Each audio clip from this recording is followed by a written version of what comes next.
नमस्कार, जय माता दी। प्रिय दर्शकों, आप सभी का हमारे इस खास कार्यक्रम में बहुत बहुत स्वागत है। दर्शकों, हमारा जो मनुष्य का जो जीवन होता है कुतूहल वृत्ति से परिपूर्ण होता है, भरा हुआ होता है।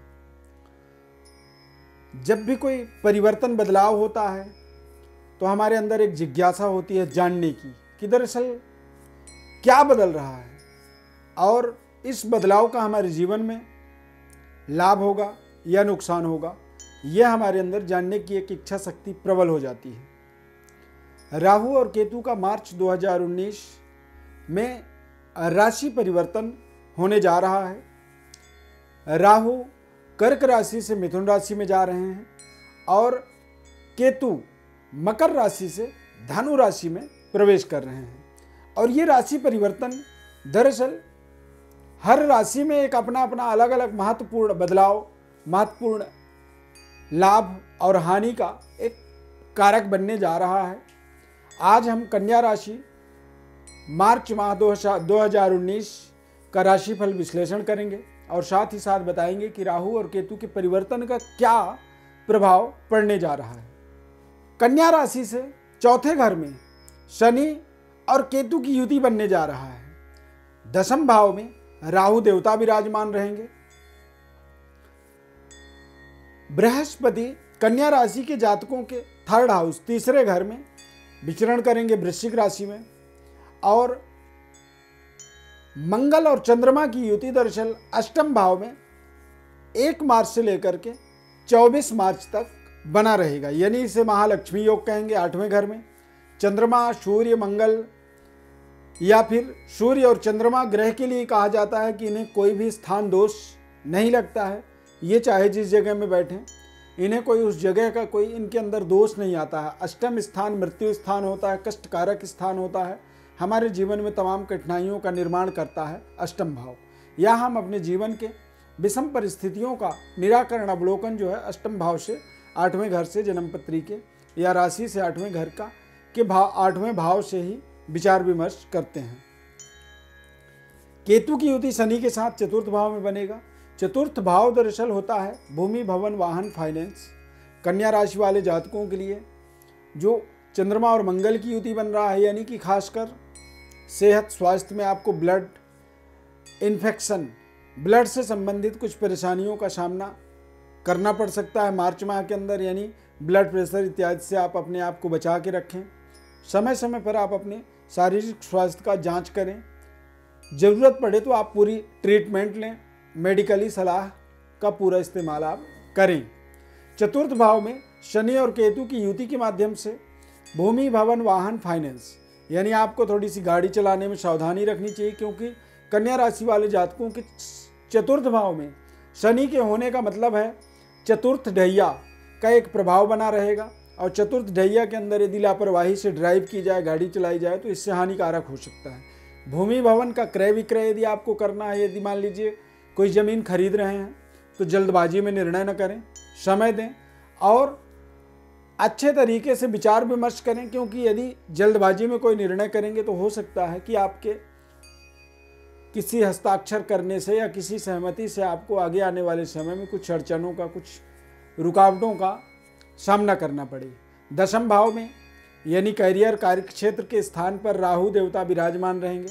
इससे आपको अपने कार्य क्षेत्र का, चाहे आप व्यापार कर रहे हैं या फिर आप जॉब कर रहे हैं, अपने कारोबार या अपने करियर के ऊपर आपको पैनी नज़र रखनी होगी, पूरा मेहनत करना होगा। माता पिता से आपको संबंध बहुत अच्छे बना के रखने होंगे। माता पिता का आपको सम्मान करना होगा, क्योंकि कई बार हमारे कुछ ऐसे ग्रह होते हैं जब वो खास जगह में जाते हैं तो हमारे यदि संबंध खराब हों तो उससे भी हमारे उस ग्रह का जो एक सकारात्मकता होता है वो दोष वो कमज़ोर हो जाता है, यानी वो नकारात्मक ही रह जाता है। तो नकारात्मक प्रभाव से हम अपने जीवन में तमाम तरह से संघर्ष करते हैं। तो हमें नकारात्मक दोषों को दूर करने के लिए माता पिता का पूर्ण सहमति, पूर्ण प्रसन्नता, क्योंकि इस धरती के अंदर दर्शकों बताया गया है कि माता पिता ही साक्षात देवी और देवता होते हैं। तो यदि हम अपने साक्षात देवी देवता को प्रसन्न कर लेते हैं तो हमारे कुछ ऐसे ग्रह होते हैं जो हमारे अंदर नकारात्मक होते हुए भी वो सकारात्मकता का एक प्रभाव बना करके चलते हैं। हालांकि भाग्य में बृहस्पति की दृष्टि रहेगा, तो ये दृष्टि आपके जीवन में बेहद कारगर होता है।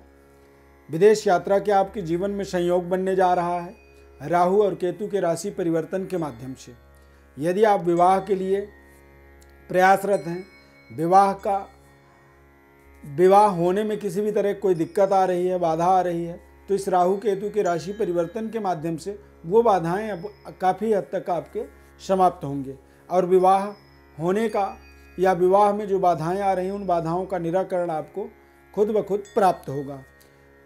7वें घर में 7th हाउस में बुध वक्री होकर के विराजमान रहेंगे। मार्च माह में 24 मार्च तक बुध वक्री रहेंगे। तो वक्री बुध का एक नीच राशि में भ्रमण काल जो समय होता है, तो वैवाहिक जीवन के लिए जो भी आपको निर्णय करना है तो कोशिश करें कि आप 20-25 मार्च के बाद ही आप निर्धारित करें, उसे बातचीत को आगे कंप्लीट करें। व्यापारिक गतिविधि में भी यदि कोई आपकी डीलिंग हो रही है, कोई आपको बहुत बड़ा डिसीजन लेना है, तो उसके लिए आपको थोड़ा सा धैर्यता का परिचय देना होगा।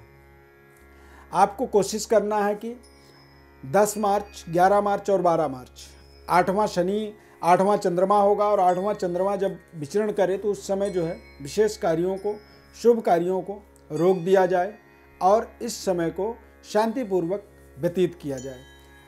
कन्या राशि वाले जो जातकों का जो सबसे ताकतवर समय मार्च माह के अंदर होना है वो रहेगा 1 तारीख, 2 तारीख और 28 और 29, यानी 1 मार्च, 2 मार्च, 28 मार्च और 29 मार्च।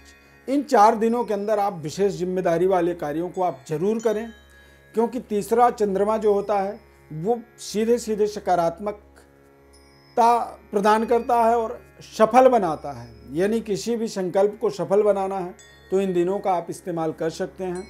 विशेष विस्तार पूर्वक विस्तृत विवरण विश्लेषण प्राप्ति का एक तरीका यह है कि आप हमारे व्हाट्सएप नंबर पर अपने बर्थ डिटेल्स लिख करके मैसेज करें। हमारे तरफ से आपको कॉल बैक करके आपको पूरी संपूर्ण जन्मपत्री का विश्लेषण बताया जाएगा और हमारे इस खास कार्यक्रम का इसी तरीके से ही आप संपूर्ण लाभ भी प्राप्त कर सकते हैं।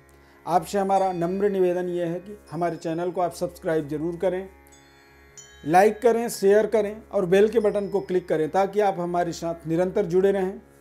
हम हर माह मासिक राशिफल के माध्यम से जिंदगी को जीने का एक आसान तरीका या विस्तृत ग्रह की विश्लेषण को बताते हैं, तो आप इसे सुनते रहें, समझते रहें और इसका संपूर्ण आप लाभ लेते रहें।